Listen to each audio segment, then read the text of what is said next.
Jamaah sholat subuh berjamaah sangat antusias mengikuti magnet rezeki bersama tim pengobatan akhir zaman atau PAZ.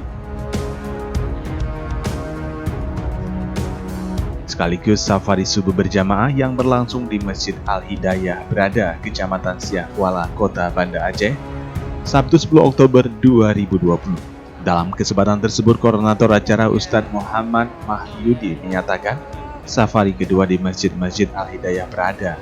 Setiap kajian biasanya selalu diawali dengan membacakan ayat suci Al-Quran, dilanjutkan dengan zikir Amalaikul Hakul Mukim, zikir menarik dan pembuka rezeki.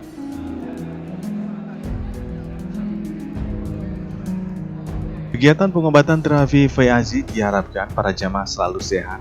Jamaah yang mengikuti pengobatan ini mulai dari usia lanjut, harus dipapah, ada juga lansia yang tidak bisa berjalan termasuk yang memakai kursi roda.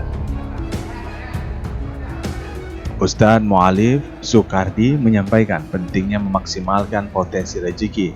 Setiap hari kita dihampiri oleh rezeki, namun bagaimana mampu menyikapinya dengan baik, berusaha, bersabar, dan berdoa. Ustadz Mu'alif juga menguatkan bahwa kalau kita ingin memudahkan rezeki oleh Allah Subhanahu wa Ta'ala, maka perintah Allah SWT harus didahulukan seperti sholat di awal waktu secara berjamaah.